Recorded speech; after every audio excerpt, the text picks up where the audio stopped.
Bom, bom dia. Eu queria complementar essa última aula sobre perspectivismo científico, comentando brevemente esse artigo de Anya Plutinsky, que está nesse livro aqui, Understanding Perspectivism. Esse é um livro que, por sinal, está com acesso aberto na editora. O link para ler esse livro está disponível na página da disciplina. E tem um outro livro lá também, editado pela Michela Massimi, que também está com o acesso aberto na editora atualmente. Então, recomendo que vocês deem uma olhada. E, em particular, queria comentar esse artigo da Anya Plutinsky sobre modelos do câncer. Ela faz uma análise de um caso particular de pesquisa científica, que são as pesquisas sobre o câncer. E ela começa o artigo fazendo essa distinção, que hoje em dia é bastante comum em filosofia da ciência, entre teorias ou leis da natureza e modelos científicos, teorias científicas e modelos científicos. Então, essa é uma distinção que se tornou bastante importante, sobretudo a partir da década de 80, com a publicação deste livro aqui, ó, Como as Leis da Física Mentem, escrito por Nancy Cartwright. Tem outros livros que tratam desse assunto também, que são bastante importantes, mas esse aqui é uma referência, talvez a mais importante. E essa é uma diferença entre o que se fazia ou como se pensava a ciência no início do século XX e como se passou a pensar mais recentemente, como se passou a interpretar, né, aquilo que os cientistas fazem. No início, se tendeu a ver as teorias científicas, enfim, o trabalho científico como voltado para a busca de leis da natureza. Então, generalizações, enunciados universais e verdadeiros a respeito da natureza. Isso que seriam leis da natureza, né? Seriam generalizações que podem ser verificadas, pelo menos confirmadas, na observação da natureza. E o que a Nancy Cartwright diz nesse livro é que essas leis científicas nunca se realizam, elas são sempre falsas. Porque, na prática, o que os cientistas, quando elaboram essas hipóteses, esses enunciados gerais, essas leis da natureza, essas teorias, eles fazem simplificações. E na prática eles trabalham, né, na pesquisa científica com essas simplificações. Então,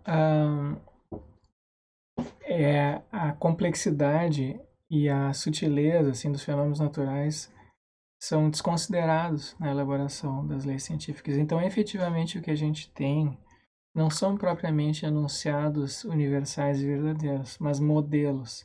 E modelos são simplificações para determinados propósitos. Então, eles não têm essa pretensão de universalidade, nem a de verdade sobre todos os aspectos da verdade, assim, em termos assim, absolutos, né? E tem as teorias e leis entendidas nesse sentido mais forte. Então, um exemplo de modelo podem ser, por exemplo, assim, um mapa, né? Quaisquer mapas que a gente possa usar, são sempre parciais, são sempre simplificações e eles são simplificações para determinados propósitos e eles são deliberadamente distorcidos. Então, por exemplo, peguem esse mapa aqui, um mapa de metrô típico, né? Esses mapas de metrô, vocês reparem, eles contêm apenas as linhas de metrô, são separadas por cores diferentes. As estações, o intervalo entre as estações são regulares, né? Coisa que não acontece na realidade, porque os intervalos, enfim, a distância entre uma estação de metrô e outra geralmente nunca é a mesma, muito raramente é a mesma. Então, uma estação e outra pode estar afastadas por 1 quilômetro, 1,5 km, a outra pode estar a 500 metros uma da outra, mas na representação simbólica aqui no mapa, elas estão espaçadas por intervalos idênticos, né? E as linhas estão representadas, as linhas de metrô, os trajetos das linhas de metrô são sempre horizontais, verticais, ou estão num ângulo de 45 graus. Isso também não acontece na realidade. Então, isso é uma simplificação.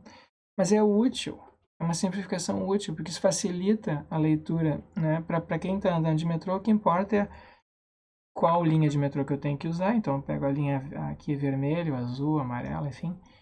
E quantas estações eu tenho que andar até chegar ao meu destino. Então, é uma simplificação útil para determinados propósitos. Serve como um guia para a ação. Mesma coisa, por exemplo, com os mapas geográficos, né? O mapa aqui, a gente tem o mapa da Terra, o mapa do mundo. E, é claro, a Terra é esférica. E então, se tu projeta isso num plano bidimensional aqui, acontecem inúmeras distorções. Aqui, a distorção que mais chama atenção aqui é o tamanho da Groenlândia, né? A Groenlândia ele aparece como sendo bem maior que o Brasil, coisa que né, é falsa, é bem menor que o Brasil. Então, claro, se tu projeta dessa maneira aqui, sim, tem várias maneiras de projetar o globo terrestre em espaços, em mapas bidimensionais, isso aqui é uma delas, mas o ponto é o seguinte, todas elas têm distorções, não tem nenhuma que represente como de fato é. Então, são modelos, certo? Isso aqui são modelos, são parciais, são deliberadamente distorcidos, são simplificações para determinados propósitos e são guias para a ação. E o que a Nancy Cartwright e outros vêm dizendo é que boa parte das contribuições científicas, das leis, das chamadas leis científicas, né, são também dessa natureza. Então aqui tem dois exemplos de modelos que são concretos.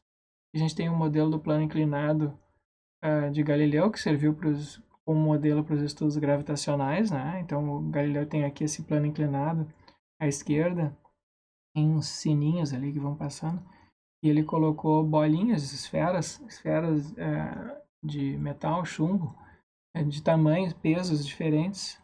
E o que ele conseguiu mostrar foi que o tempo que essas esferas levam para rolar pelo plano inclinado não varia conforme o tamanho da esfera. Então, isso contradiz a tese aristotélica de que objetos mais pesados caem mais rapidamente. O que ele conseguiu mostrar foi que se a gente elimina o atrito, né, do ar, e para uma esfera de chumbo isso é praticamente relevante.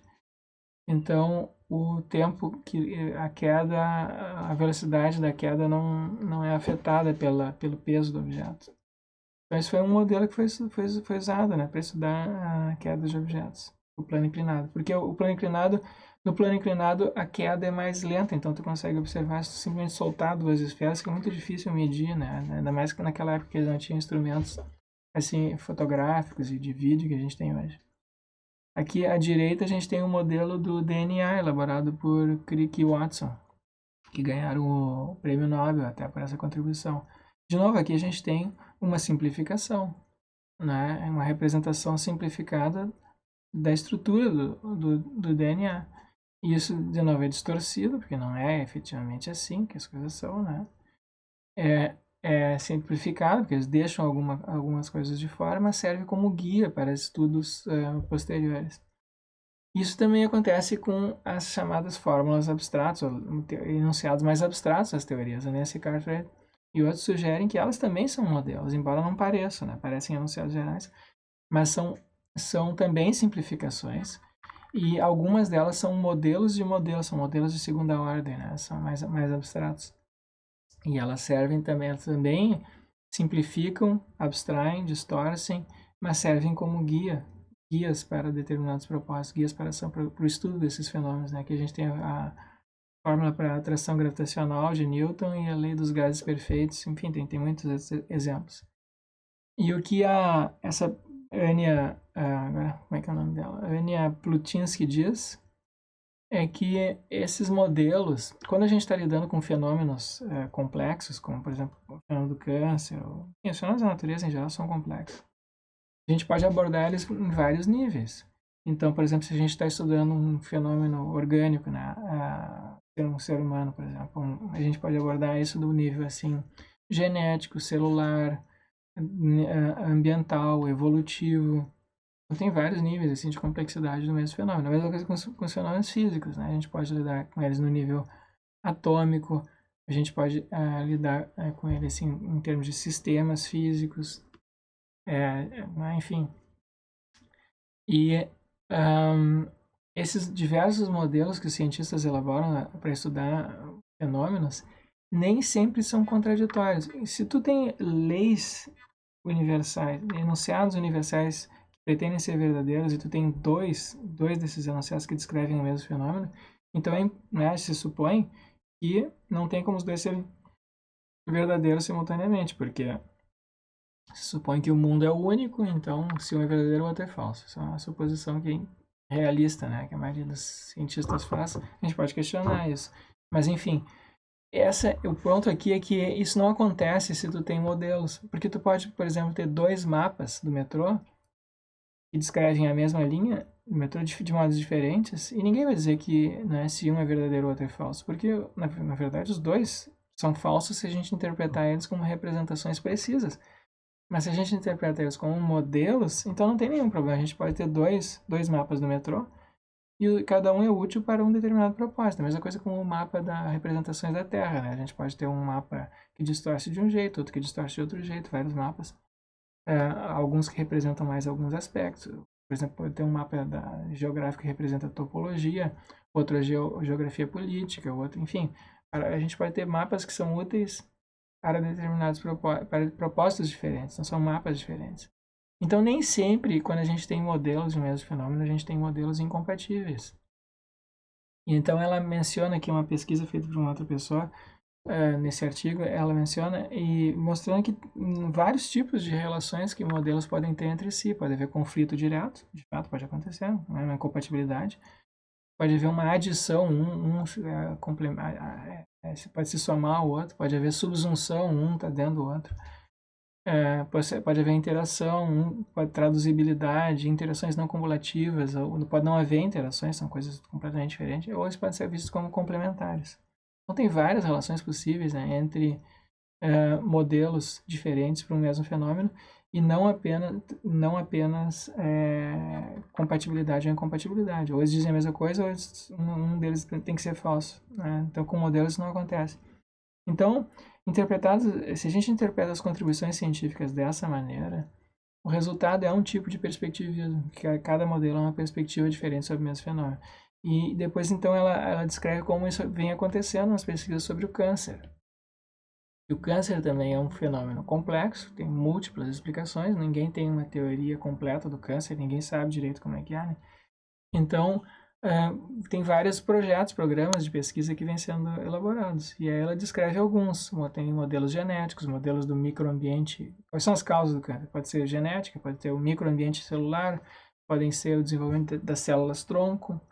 Então, são pesquisas essas pesquisas buscam soluções diferentes. E ela diz que essas pesquisas são guiadas não por modelos teóricos, leis, mas por problemas particulares. E elas buscam resolver esses problemas particulares de modos diferentes, com perspectivas que são complementares. Então ela diz assim, o resultado disso é um pluralismo teórico, né, que tem a citação dela. O câncer não é ou uma doença de mutações, ou uma doença do microambiente dos tecidos, ou uma doença dos genes, ou uma doença das células-tronco.